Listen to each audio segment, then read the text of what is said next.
This will be the last you'll hear of me this evening, I promise.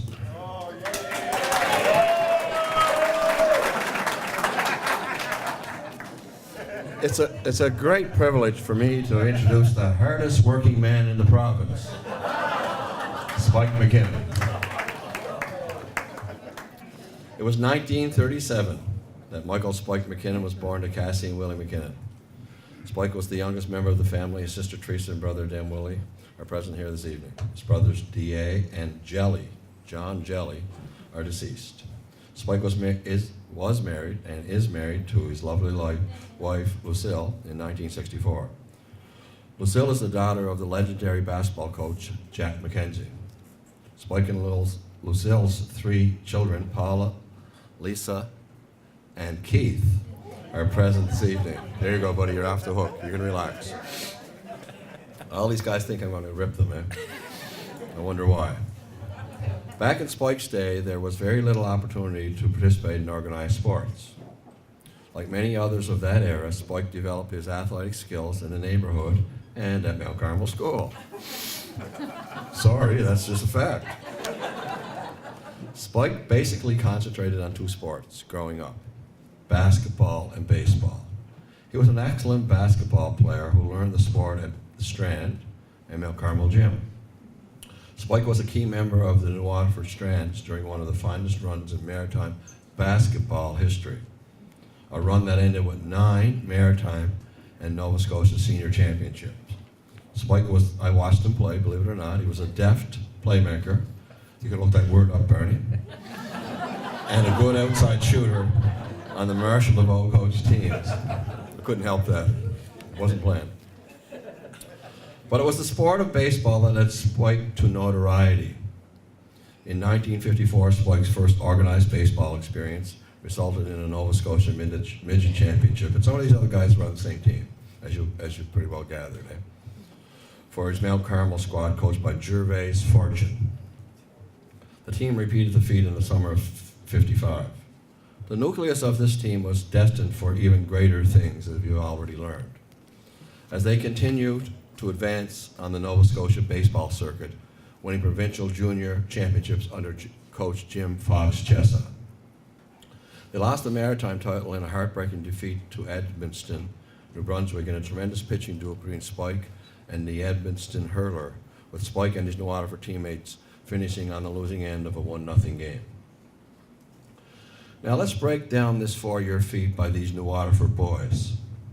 The baseball they played was the highest class available. There was only one class, not like today, when if you can walk, there's a classification for you. So coming from a small town, these highly skilled youngsters were often competing with teams with much greater pools to draw from, towns and cities with greater populations. Probably their biggest obstacle at the time was Halifax. Typical, right? You have to go through Halifax. It's really tough to beat a Halifax squad because of their population and their facilities. Well, that Halifax squad was led by a former coach of mine, Eric Parsons. Parsons was a giant of a man, especially for those times. He was a fierce competitor with a great baseball lineage, as his brother Wilson played in the New York Yankee organization. Parsons went on to play with the Dartmouth Arrows in the famous H&D League. So for 4 years, Spike and his teammates had to get by Parsons and his Halifax team to win these consecutive championships at different levels. The pitching duels between Southpaw Spike and Parsons are legendary, and they offer one striking statistic. Spike outpitched Parsons and went undefeated against him during those 4 years, a remarkable achievement. In the fall of 1956, Spike and Mike Roberts attended a pro evaluation camp at the Sidney Whitney Pierce Stadium. Now, I was only young, and I just barely saw that stadium. That was a real baseball stadium. It was beautiful. Still not standing, but it was beautiful. So the camp was conducted by Jeff Jones, the head scout for the Milwaukee Braves, and Eddie Gillis, a local who was a legendary baseball in the Calgary League and was the regional scout. Although the quality of players at this camp was exceptional, only 2 players were offered tryout camps with the Braves. The 2 players were both Spike and Mike Roberts. It was a proud moment for these young lads, but also recognition of the players being developed in the New Waterford area and a testament to the coaching these boys had received to that point. But I'm going to tell you a story that few people know. I don't know. If anybody hasn't talked to me, they probably don't know it, and I'm not sure if Stan Exall knows it either. My father played with Eddie Gillis in Kentville in the H&D League, and Eddie Gillis was from Wood Avenue, New Waterford, and I lived on Wilson Avenue. And he would be home in the summers, and he would be hanging around Johnny Miles' father's store. So I'd ask him, I'd be trying to pick his brain about almost anything that was about sports. And so I asked him about Mike and Spikey and how good they were and everything. He said, well, yeah, they were. They could have been pro players with a break here and there. And so I asked him about that camp. He said, but a lot of people don't know this about the camp. Now, the best players, it might have been even in eastern Nova Scotia, so there's probably guys from Stellarton, New Glasgow, Antigonish. There was all kinds of ball players. And I've talked to some guys that were there, like Leo Doyle and guys like Stan who would know. And these guys that were there, Bobby Ferguson, all these guys would have been there. But Eddie Gillis told me that they had their eye on Mike and they had their eye on Spike. And then when Stan came to bat in at the field, Jeff Jones and Eddie are standing off to the side, somebody's pitching them in, and there's balls ricocheting off the fence, there's balls going over the fence. And now you gotta set the picture here. These guys were going to be offered to go to a camp where they would compete for a pro contract the following year. Jeff Jones said to Eddie, what's this kid's name? And Eddie told him Stan Exall. He said, I can take him to spring training in the spring. That's how good this guy is. And then he told him to run to first base. And yeah, I'm not telling this to embarrass him because it was already alluded. I wouldn't tell it, only I knew it was, Stan even alluded to it himself. But in those days, there was no such thing as a designated hitter.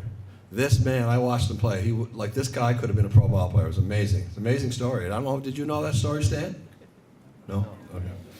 Okay, so there, two players from this tiny village. Okay, and here's another thing.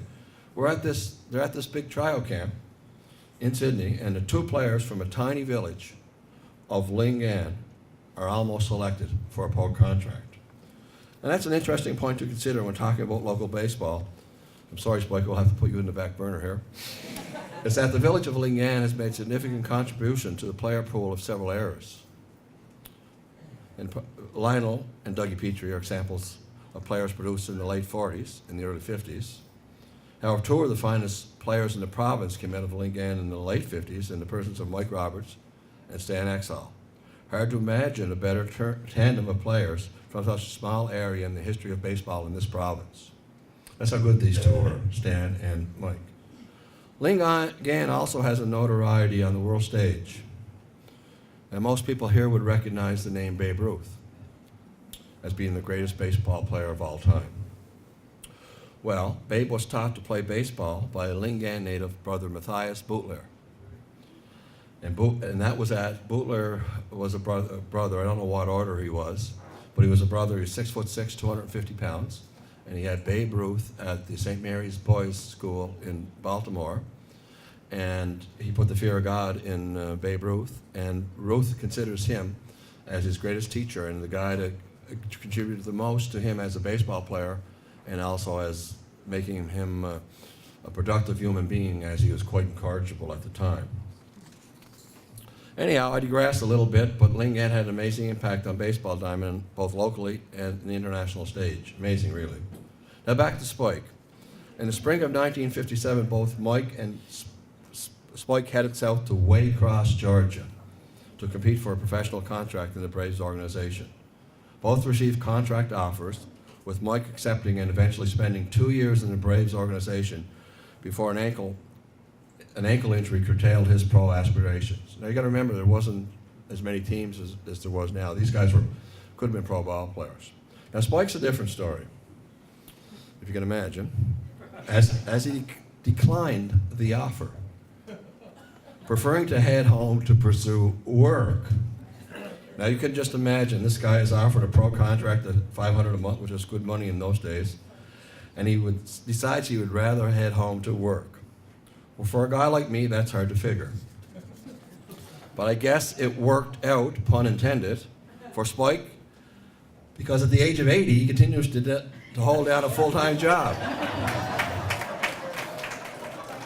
Working as a liquor inspector, although the complexity of that job is often debated by the Knights of the Round Table at Tim Hortons. But seriously, Spike McKinnon was one of the finest pitchers ever developed on the island, and indeed the province. He was a crafty pitcher with a smooth delivery, hit above average fastball to go along with his devastating knuckle curve. His walk-to-strike ratio was outstanding, signifying that he had pinpoint control. Spike was also an outstanding fielding pitcher with a very deceptive pickoff move. He has pitched a no-hitter and several one-hitters. He's recorded many double-digit strikeout games. Spike was a key member of the 1959 and 65 Giants, the winners of 2 Maritime Championship banners for our town. When you add it all up as far as championship teams, this is incredible. Spike played between baseball and basketball. You come up with 11 Nova Scotia and 5 Maritime banners. So he played on 16 championship teams, an amazing feat. It gives me great pleasure to ask Spike McKinnon to come forward and receive his plaque, signifying his introduction into the Waterford District Sports Hall of Fame. Congratulations, Spike.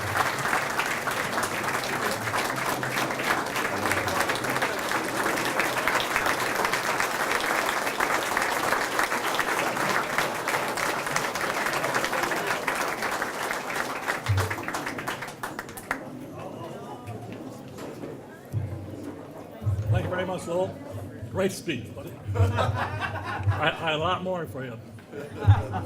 But first of all, I'd like to thank the Waterford District Heritage Sports Hall of Fame Committee for this honor.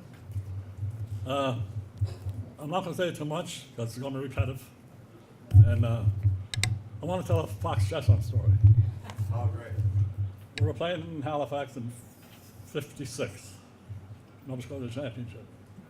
And anybody ever hear of Franny Tanner? Few guys does. He was one of the most fearless hitters in the province.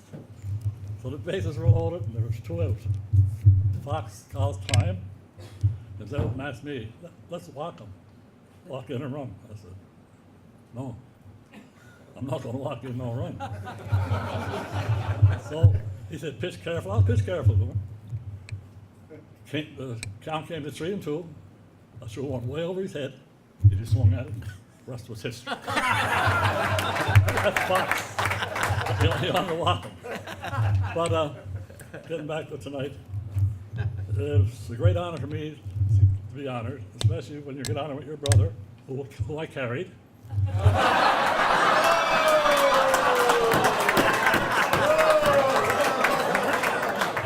and to my brother-in-law, Bucky, who will carry both of us. Thank you. Good job,